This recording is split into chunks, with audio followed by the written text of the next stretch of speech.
Louisiana Legislative Women's Caucus Foundation is hosting a public policy leadership retreat. And the purpose of the caucus and the foundation is to advance the causes of women and advocate on those issues and policy issues specifically that are important to women and children and families. There are a lot of different bills, some dealing with pay equity, some dealing with human trafficking, which is a huge issue nationally.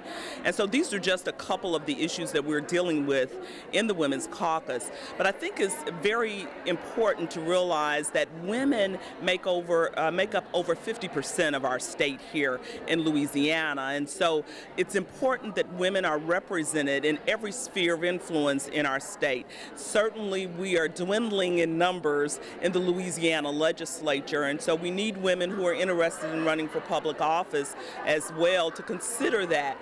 But even when you look at the boardrooms, the corporate boardrooms, women are missing there in those boardrooms. So we need women to consider stepping up to the plate in many instances to fill voids, but we also need our male counterparts to recognize the value that women add when they are in these different spheres of influence.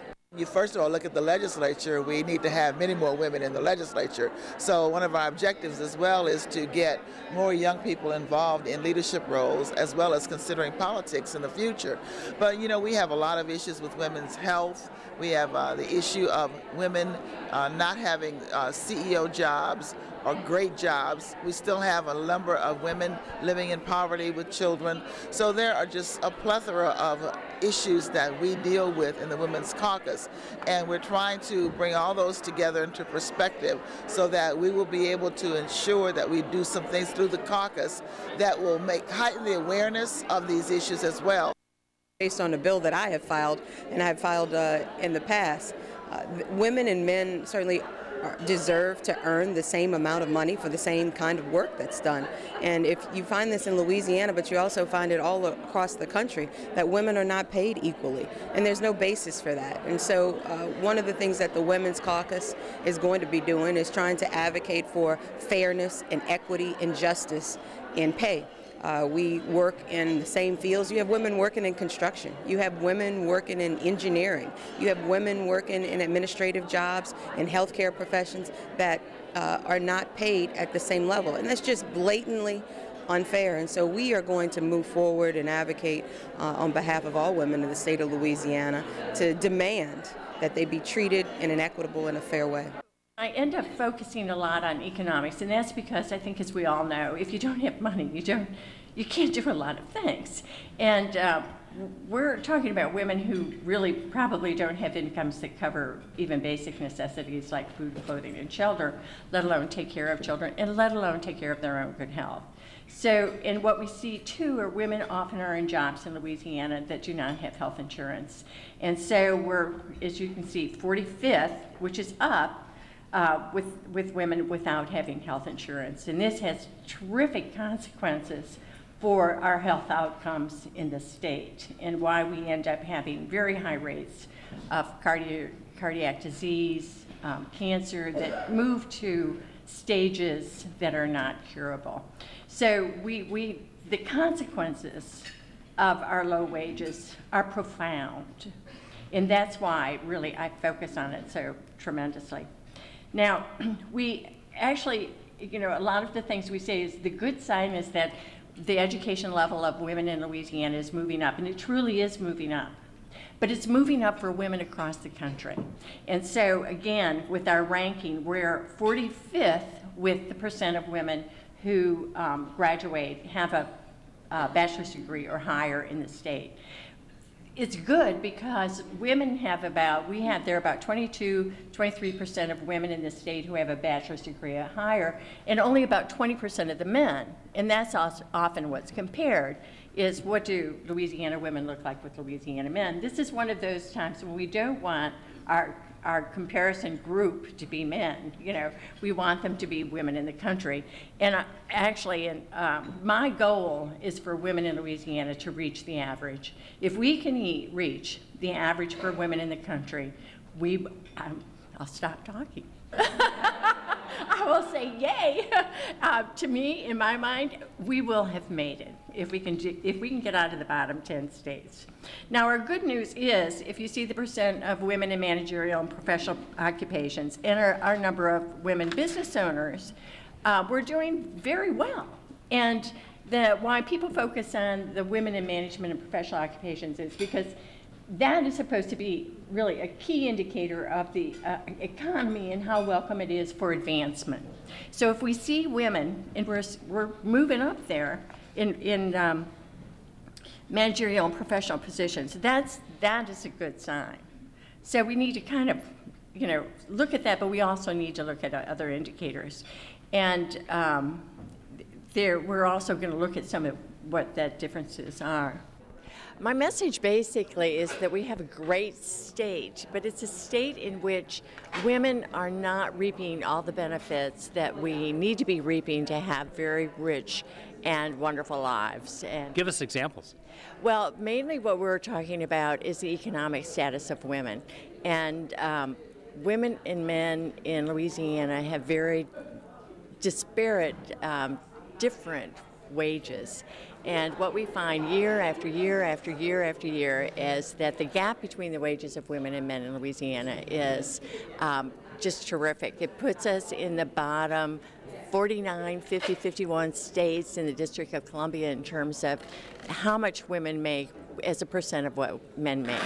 And so if we were a very poor state overall, the wages would be similar. We would not see that kind of discrepancy, but we do see that kind of discrepancy. So the wages of men in Louisiana are about average for the country, where the wages for women in the country are much below the average for women. So my goal actually is to try to get women's wages up to the average for women in the U.S., and that would be a terrific, really a terrific measure, and it would be something I think we'd all be very happy about, and we would truly see a difference in the lives of our women and families if that could happen.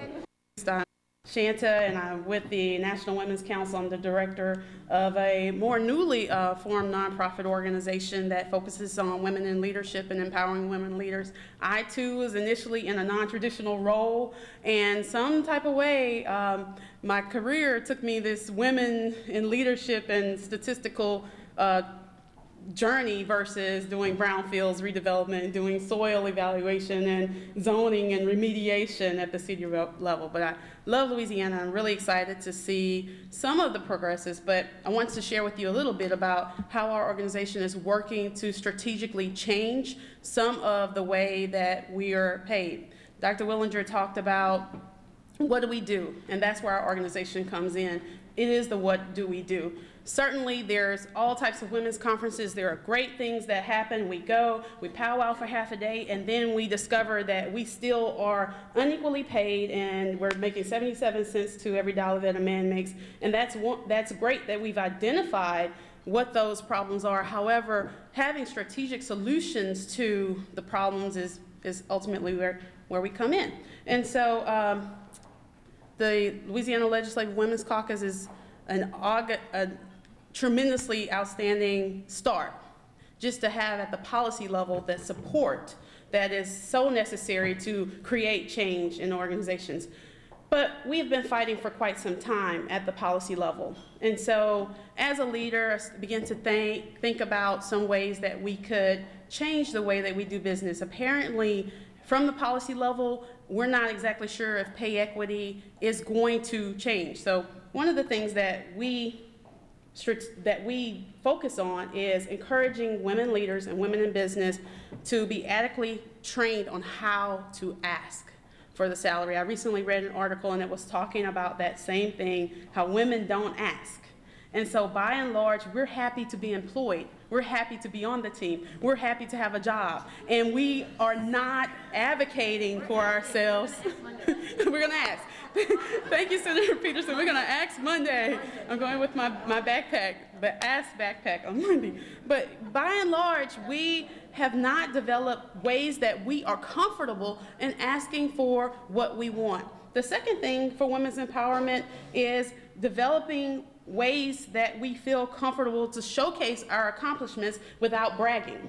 And so that way we're taking that women's pay equity issue and almost putting it in our own hands on some levels, because sometimes we have not because we ask not. And we're getting underpaid simply because we have not done the research. We have not empowered ourselves with the information, the data necessary to know what to ask for. There was a study done by the Center for Women in Business, and 78% of women could not tell you the average salary of their occupations.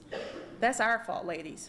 We should know when we go to that negotiating table, not only for salaries and for pay increases, but also in our regular business dealings and corporate and government dealings, what the research is to support what our argument is. And so with the National Women's Council, we're just re-strategizing the way in which we attack pay equity amongst the myriad of other issues that we as women, professional women, educated women face.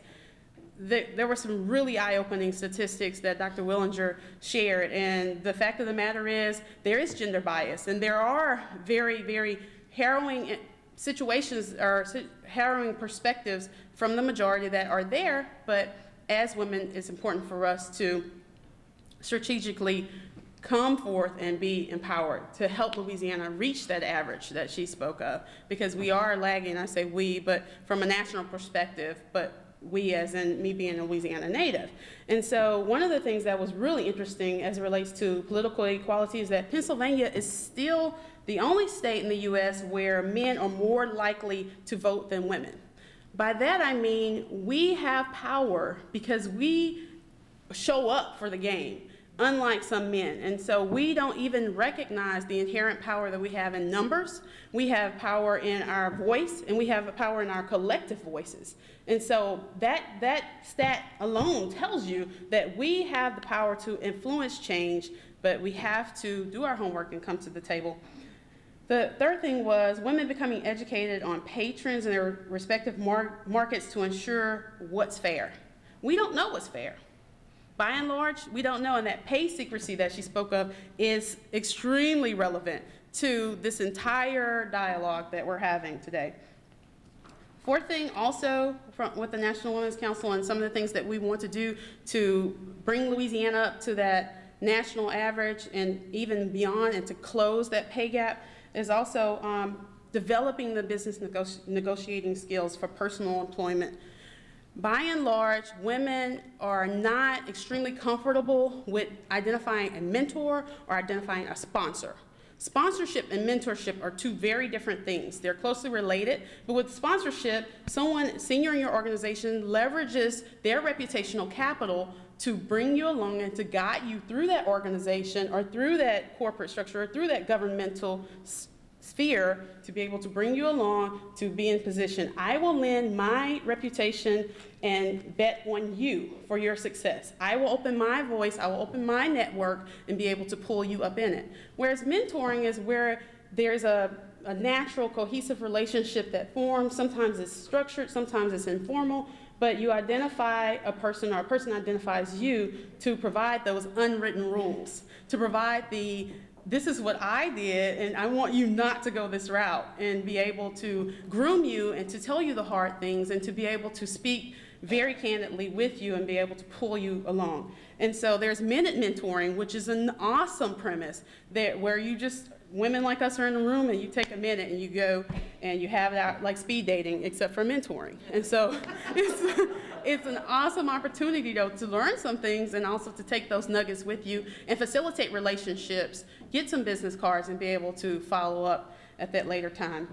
But ultimately, the National Women's Council is focused on about 5 areas. Primarily is economic empowerment, international rights for women, women's health awareness. Again, back to when I first came in the room, there's so many women who are in this room that are making positive and wise choices, health choices, that ultimately affect our ability. Because if you're not whole, it is difficult to affect change in other areas from the Capitol or from whatever. If you're worried about your health and you're worried about how you're going to get your next pap smear or how you're going to pay for it, it is very difficult to focus on being the best you can be, being 100 when you come to your job or to your career or affecting change there. International women's rights and also that political equality. I don't even have to say anything about political equality here. We are showing up to the table, but also making sure that we stay on target as it relates to promoting the initiatives that support women, and especially underrepresented women. And so it's very important that we do promote women in non-traditional roles. It's very important that we do support women in STEM, science, technology, engineering, and mathematics, to promote them from girls on up. The National Women's Council has also an association of university women's centers, which is extremely enormous. We have a tremendous opportunity. Every university campus you go on has a women's center, by and large. But in the past, they've existed as silos where there's no best sharing for business practices, there's no staffing opportunities for us to dialogue and engage with each other as it relates to what are you doing on your campus? How can we affect, or how can we groom the women leaders who are on our campuses, which will ultimately matriculate into the business world? And so there's a tremendous opportunity to do some shaping there and to affect women's lives in that regard. But by and large, the National Women's Council is very, very keen on not only the southern states, but particularly Louisiana, because our organization is postured to support women leaders and women in business. And so we have existing initiatives, but we're looking for new initiatives and opportunities to pull together resources to support women in business at the individual level, not so much as at a policy or a systemic level. But with that, it takes enormous finesse, enormous structuring, and it is extremely important to be able to connect those pieces, the missing pieces that are necessary to be able to tie women into each other. Reproductive health. There are so many small little portions of such a larger umbrella that if we organize in such a way that women can be fully engaged and fully empowered and fully knowledgeable, you come to the table with that confidence. You come to the table with not lowballing yourself, but rather highballing yourself and being able to negotiate from that standpoint. On my presentation, our website is www.nationalwomenscouncil.org.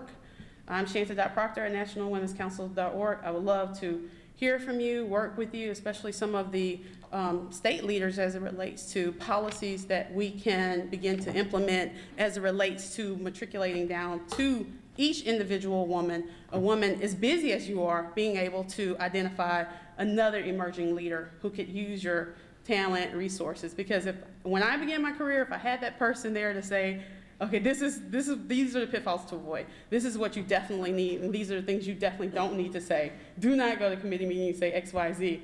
It would, it would be, it's tremendous to have those women to speak into your life that will be honest with you, share the hard truths, and be able to empower you at an individual level.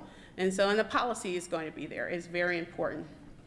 So we're excited about what's going on in Louisiana. We're excited about the healthy choices and all of the beautiful women leaders that are making change, that are making progress, but it is definitely time to go to the next level. Our tagline is when women succeeds, America succeeds. And it's very true. The hand that rocks the cradle truly rules the world, and we do.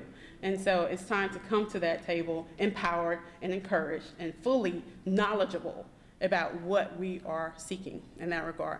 So, Senator Peterson, thank you very much for having me. I'm excited. We have bills going through the legislature, and one in particular, of course, is Baton Rouge has been listed as one of the top cities that doesn't pay women an equal pay. And so that's a bill that's going through, and we're trying to highlight and make sure that people understand that women are just as capable and have the abilities to do just anything as any other gender can do. I would like for people to recognize the value that women add to the state of Louisiana as policymakers, as educators, as businesswomen who make tremendous value. Women make up more than half of the electorate here in Louisiana, but unfortunately we don't necessarily make up that proportion of the state legislature, nor do we make up that proportion of local government representation in those bodies, legislative bodies. And we want to make sure that women understand that they have to be engaged. They need to consider offering themselves for public service. We want to promote the women that are stars in their industries, and we want to advance the causes that affect so many women and so many children and families. So if they could walk away with one thing, women want to demand their seat at the table.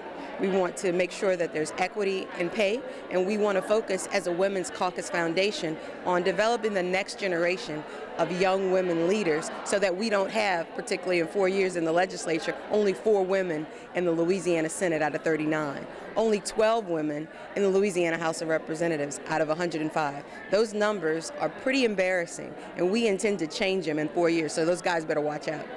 If people have questions like more information on the work of the caucus, what should they do? They should call my office, 504-568-8346, or they can email the Women's Caucus Foundation at llwc@legis.state.la.us.